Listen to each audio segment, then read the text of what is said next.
La Coupe du Monde est le plus grand tournoi, avec des années de préparation, des dizaines d'équipes nationales et des milliards de fans devant leur écran. Mais une seule mauvaise décision d'arbitre peut gâcher tout le tournoi. Alors, dans cette vidéo, on va voir 8 erreurs d'arbitrage qui ont complètement changé l'histoire de la Coupe du Monde. On commence avec celle-ci. Milner, Defoe, that's a lovely touch.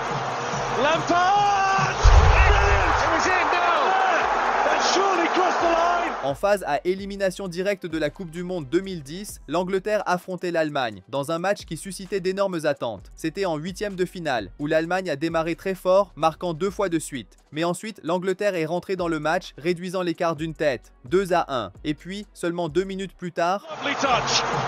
Lampard! Brilliant! It was in now! Oh, it's so far in! Même l'entraîneur a célébré, mais l'arbitre n'a pas accordé le but. L'égalisation a donc été refusée. À partir de ce moment-là, l'Angleterre a continué à pousser. Mais l'Allemagne s'est très bien défendue, jusqu'à ce qu'en deuxième mi-temps, Müller plie le match en marquant 2 buts de plus. Le score peut complètement changer un match. Donc, si le but de Lampard avait été validé, l'histoire aurait pu être totalement différente. Mais cette erreur n'était rien comparée à celle qui avait profité à l'Angleterre des années plus tôt. Restez avec nous, car on va voir des décisions arbitrales encore plus folles. Et maintenant, après le but refusé de Lampard, il y a eu une autre erreur dans cette Coupe du Monde 2010. Mais cette fois, en grande finale. En finale, l'Espagne affrontait les Pays-Bas dans un match très équilibré, jusqu'à la 116e minute où Iniesta a marqué le but de la victoire. Mais attendez, car 1 minute et demie avant ce but d'Iniesta, quelque chose de très controversé s'est produit. À la 115e minute, Sneijder a frappé, le ballon a dévié sur le mur et est sorti. Donc, c'était un corner pour les Pays-Bas. Mais ensuite... Protege Casillas, saque. Puerta, ¿no? De puerta. Es clarísimamente corner, es clarísimamente corner. Au lieu d'accorder un corner aux Pays-Bas, l'arbitre a donné un 6 mètres, ce qui a complètement changé le cours de cette Coupe du Monde, car la prochaine fois que le ballon s'est arrêté, il était au fond des filets de Stekelenburg.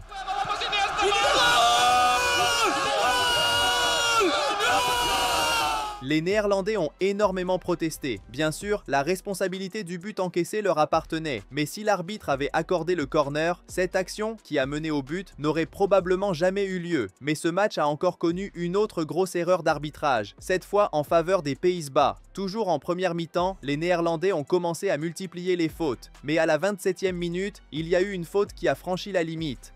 Al salto Xavi que se queda solo ahí ante Van Bommel. Le milieu de terrain de Jong a littéralement frappé Xabi Alonso en pleine poitrine. Ce genre de semelle dont on parle, imaginez la douleur de ce coup. C'est une faute tellement dangereuse que, peu importe l'angle, c'est carton rouge direct. Mais l'arbitre n'a donné qu'un carton jaune.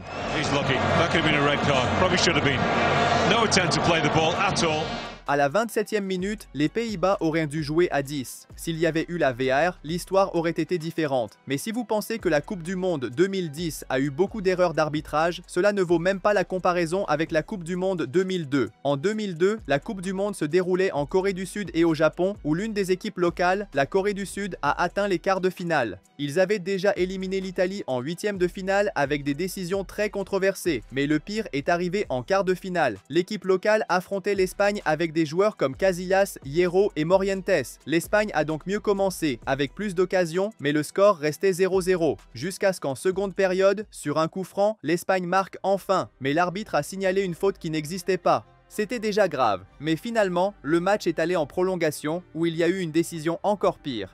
Dès le début de la prolongation, Joaquin a centré et Baraja a envoyé le ballon au fond des filets. Ça aurait dû être le but en or, mais une fois de plus, le but a été refusé. La raison, l'arbitre assistant a affirmé que le ballon avait franchi la ligne avant le centre, alors que ce n'était même pas proche. Pour la deuxième fois, l'Espagne s'est vue refuser un but. Ça aurait dû être le but en or. Ce qui devait être une victoire espagnole s'est terminé par un match nul. Alors on est allé au tir au but, et justement Joaquin, le joueur qui avait fait ce centre, l'a raté. Dans la séance, la Corée du Sud a éliminé l'Espagne. La demi-finale qui aurait dû être Espagne contre Allemagne est devenue Allemagne contre Corée du Sud. Et pour couronner le tout, quelques mois après la Coupe du Monde, l'Espagne a battu l'Allemagne 3-1. Donc personne ne saura saura jamais ce qui aurait pu se passer dans cette demi-finale. Mais maintenant, retournons en 2010, où une seule décision a fini par éliminer un pays du tournoi. En phase de groupe de cette Coupe du Monde, les champions, l'Italie, affrontèrent la Nouvelle-Zélande. Un match où tout le monde s'attendait à une victoire facile pour les Italiens. Mais dès la 7e minute, la Nouvelle-Zélande a marqué. Leur numéro 9, Smeltz, a choqué tout le monde avec ça. L'Italie avait désespérément besoin d'un but, alors De Rossi a décidé de recourir à ça.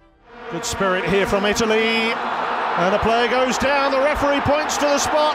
It was De Rossi who went down. De loin, ça ressemblait à un penalty légitime, mais en regardant de plus près, on voit que De Rossi a plongé. Oui, il a été un peu retenu, mais pas assez pour le faire tomber. Regardez ses pieds, il s'est littéralement jeté. Mais à l'époque, il n'y avait pas la VAR, donc l'arbitre ne pouvait pas revérifier. L'Italie a marqué sur penalty, ce qui a fini par être le dernier but du match. Score final, 1-1.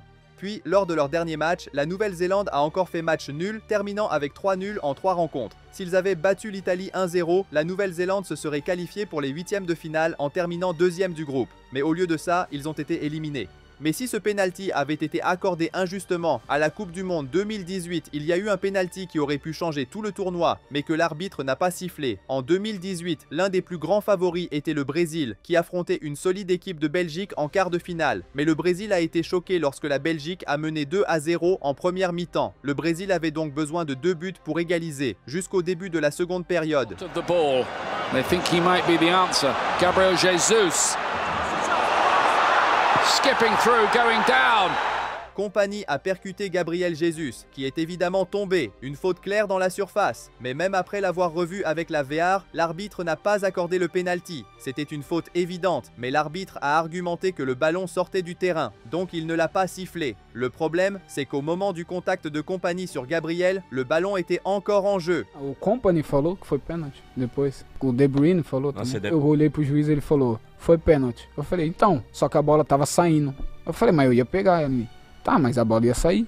Eu falei, mas eu ia pegar se ele não me derruba. Donc le penalty n'a pas été accordé, laissant le score à 2-0. Plus tard, le Brésil a réduit l'écart à 2-1, mais n'a jamais trouvé l'égalisation. Avec ce 2-1, le Brésil a été éliminé de la Coupe du Monde. Si le penalty sur Gabriel Jesus avait été sifflé, l'histoire aurait pu être totalement différente. Mais aucune de ces polémiques n'égale le moment où, en phase à élimination directe, un joueur a marqué de la main. En quart de finale de la Coupe du Monde 1986, un immense match avait lieu. D'un côté, l'Angleterre avec Gary Lineker et de l'autre, l'Argentine avec Maradona. C'était une rencontre pleine de tension, car seulement 4 ans plus tôt, les deux pays avaient littéralement été en guerre. Le match était intense, et la première mi-temps s'est terminée à 0-0. Tout pouvait arriver. Puis, au début de la seconde mi-temps, le score a été ouvert de la manière la plus controversée possible.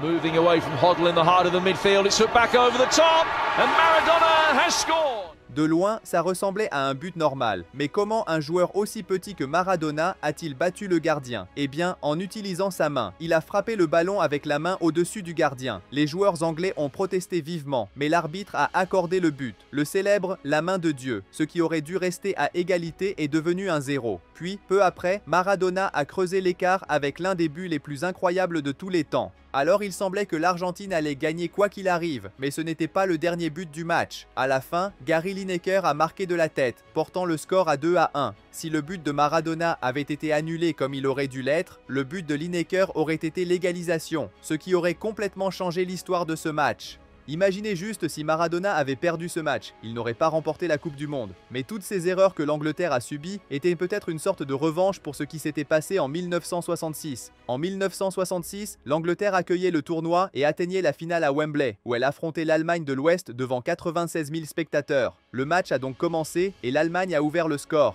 Mais l'Angleterre a réussi à renverser la situation.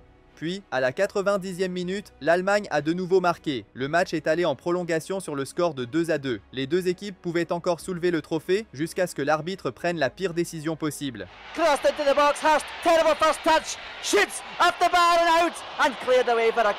Le ballon a touché la barre transversale, a rebondi sur la ligne et n'est pas entré. Mais le juge de ligne a affirmé le contraire. Alors l'arbitre a accordé le but.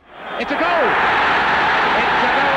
Here's the replay. The shot, the ball did not cross the line. Look at that. It couldn't be more obvious. Ainsi, au lieu que le match reste à égalité, l'Angleterre a pris l'avantage. Cela a profondément frustré les Allemands et a finalement affecté leur morale. L'Angleterre a ensuite marqué un 4e but pour sceller le titre. Si le match était resté 2-2, le résultat aurait pu être très différent. Nous ne le saurons jamais. Alors, selon vous, quelle a été la pire erreur? Et si vous avez aimé cette vidéo, je pense que vous allez adorer celle-ci aussi. Merci et à bientôt.